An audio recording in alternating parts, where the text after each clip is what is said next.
Guys, hello. Welcome back to Sweet and Sour Soccer. This is our predictions. We haven't got long to wait. Of course, they are just around the corner. Yeah. And 3 games in the space of, 7 days, pretty much. You do have to love this time of year if you are a football fan.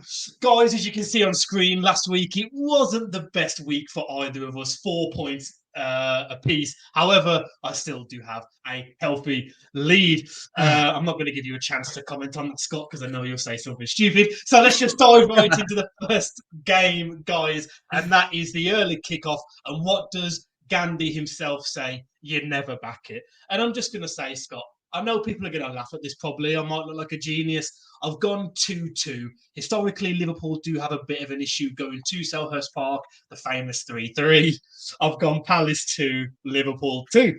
I think you're just trying to help me get back on track and catch you up with a prediction like that. I mean, Palace aren't even playing well at the moment. You do have to wonder how long Codson's going to last, and Liverpool look a very good team. So unsurprisingly, I've not agreed with you. I've gone Liverpool to get the job done. I've gone Palace 0, Liverpool 2 in this one. Let's move on to our next game, and it is Brighton who take on Burnley, and a Burnley team under Vincent Kompany who are obviously struggling. I think he'll do good as a manager, but I do have to say with Burnley, I think he's trying a little bit too much with them. He's trying to do too much for the capabilities of the squad in the Premier League. Very different to what they had, obviously, in the Championship.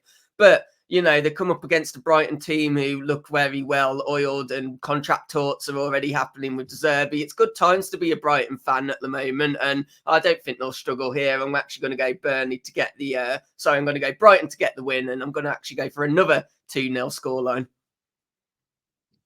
People are going to laugh at my predictions. I've gone 1-1. What? I've gone 1. You've lost your head on these ones. Brighton have only lost 1 in their last 5. Never you mind that. 1-1 Brighton and Burnley. Next up is Manchester United at home, and they are at home to Bournemouth, who you've got to say, Scott, 3 wins and a draw from their last 4 games. I mean, yeah, they look good. They got a lot of. They do look good. Listen, it wasn't looking great at the start of the season. People were wondering, are they going to replace one of Burnley, Luton, and Sheffield United to go down? But you've just got to say, this team is not going down. There's something about this Bournemouth team that they just grind out results. They just know how to. I can't quite put my finger on it, but you've got to give a shout out to the manager. I've actually gone for a home win on this one. Manchester United aren't inspiring anyone at the moment. They managed to edge that victory against Chelsea. I'm going to go 2-1 on this one. Yeah, it's an interesting one, actually, because as you say, United haven't been impressing anyone really. And I think Bournemouth, they are coming there in some form. And for that reason, I'm actually going to go for my bit of a shock result. And I'm going to go 1-1 in this fixture. I think Bournemouth can go and get something against United. I really do. Let's move on to Sheffield United next, who take on Brentford. And well, I mean, look, Sheffield United, at least have got a new manager. The question is, will that breed a new lease of life? And they come up against the Brentford team, though, that I think we said before are a very good team and look a very good, they just look good in general, but they have got a problem. What are you laughing at? You're going to love my prediction. Oh, God's sake. Anyway, Brentford, they've got not only Tony out now, they've also got Mbueno, and you do wonder how that's going to affect them. Yeah. I don't think it's going to be too much of an issue, but I do think you've probably gone for something stupid again. I don't know why. I seem to be loving the 2-0 scoreline. I have only just realised now that I've predicted a lot of 2-0 scorelines. I've actually gone 2-0 on this one too, but I'm going to hand it over to you, and just so you can get this absolute nonsense. Actually, but before you do, guys, can I just say, please do us a favour, hit that like button and do subscribe. I did set you guys a target on the last video of getting us to 5,500 subs before the start of 2024. And you guys, 50 new subscribers. So thank you to everyone that has subscribed. But if you haven't, do it right now and just give out this stupid score line. Sheffield United 2, Brentford 1. You've not even gone for a draw. Nope. I'm going for the win. Listen, new manager bounce. How are you beating me in this predictions league? How are you beating me? Sheffield United 2, Brentford won, I'm telling you. Just watch this space. Let's move on to the next game, which is our club, Wolverhampton Wanderers, and we are at home to Forest. This is apparently being touted as Simon Cooper's last game if he doesn't get the win. Steve Cooper's. So, what did I say? Simon Cooper, yeah. Well, he's a good manager as well. Where you got Simon from. I prefer Simon Cooper, so this could be Simon's last. Scott, why is it always Wolves? You just know that he's going to get sacked if he loses. 1-0 last minute, Gibbs White or Bowley or someone like that. It's just got that written all over it, hasn't it? However, no, I'm not gonna go. You're not having it. I'm not having it. I'm not having it. It was a big win midweek against Burnley. Burnley flying high in the table. I've gone a home win. I've gone 2-1. Do you know what, mate? I'm going to fully back you. And it does have to be said, if Steve Cooper's being judged on this one last game, it kind of feels like he's already out the door at some point anyway, because, you know, he's hanging on to his very last life. And it's just a question of when that life is going to inevitably come to an end. Did you go 2-1? I've also gone for 2-1. So it's our first time. Well, I'm going to change it then. I'm changing. No, I don't want any of the same. I'm going Wolves clean sheet. I'm going 2-0. Forget everything I said. I'm going 2-0 Wolves. Move on to the next one. Villa. Let's move on. It's Aston Villa now who take on Arsenal, and an Aston Villa team who, well, how long until you've got to consider them actually in this title race? Because we're the majority of the way through the first half of the season now. You've got to take these guys serious. They didn't just get the win against City. They were the better team against City as well. And of course, City didn't have Rodri, but come on, like that's not an excuse for them not to get the job done. This Villa team is a very, very good team. And they take on an Arsenal team who I find a really interesting team because at the moment, not always performing at the best, but they're doing something that's very key. They're getting the job done when they need to. Already in the last few games, we've seen Havertz pop with a late goal. Declan Rice popping up, obviously, on Tuesday night with a late goal as well. This is going to be a hard one to predict because Villa's home record is absolutely astonishing. 14 home wins back-to-back in the Premier League. That's crazy. I think Arsenal break it, though. I really do. I'm going to go Arsenal to break it, but I'm not going to go Arsenal to get the victory. I'm going to go Villa 1, Arsenal 1. Yeah, it's a pretty safe prediction. That is.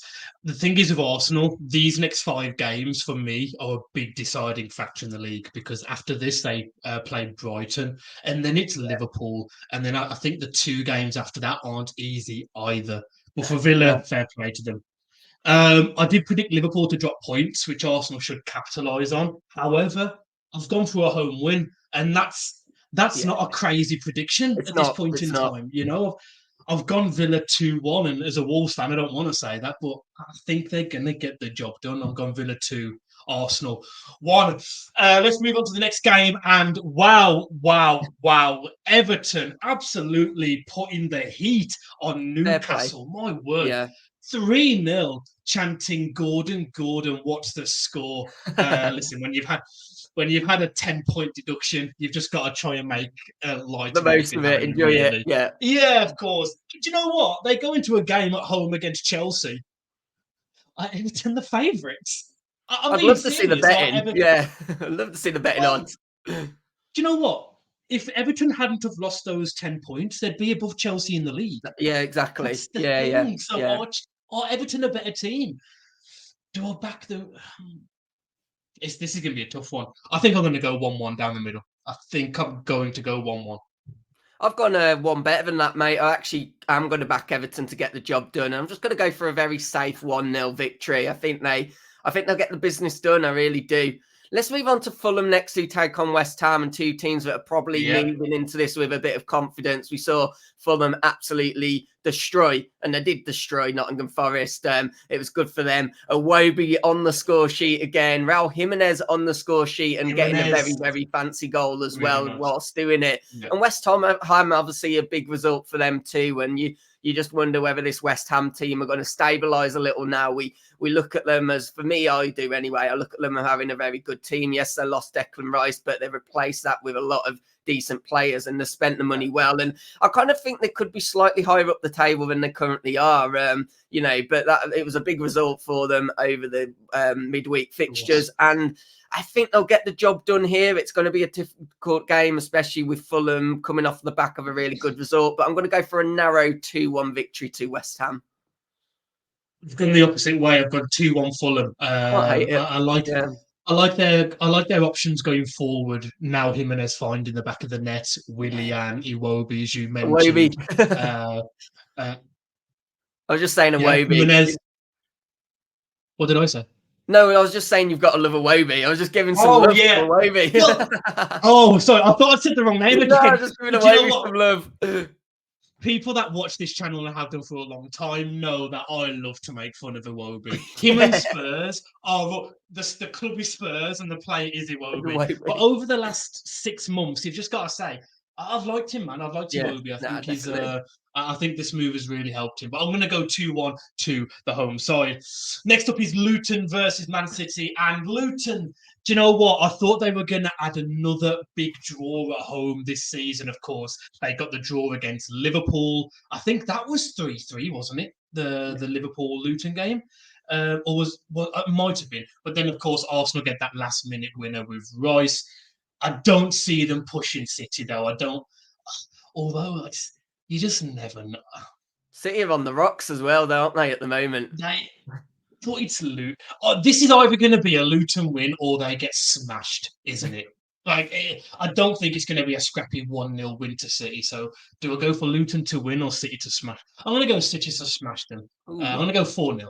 I'm going to go 4-0 City. How about I'm going to go for a slightly less harsh scoreline. I'm going to go Luton to lose 2-0 in this one because I do think Luton, they always put up a really good fight at the very least. Let's move on to what will be the Super Sunday game. It is Spurs who take on Newcastle in a very interesting game because obviously two good teams, but two teams that are on a bit of a downhill at the moment. And I did say, I've said it before, I wondered if Newcastle's injuries were going to catch up with them, and it seems like they had. And obviously we're coming into a period where they've played a lot of games, especially with the Champions League, and they've got a lot of games ahead. And you do wonder, how is that way for Finn's squad going to be tested, especially with Eddie Howe not really having many players to choose from at the moment. No. But the same could be said for Spurs as well. Obviously, they've lost players, they've had injuries. Obviously the big one being Maddison being out for them, and it does seem since he's been out they've took a really big downfall. So it's going to be an interesting game and a hard one to predict, really. But I'm going to go down the middle because of that. I'm going to go Spurs 1, Newcastle 1.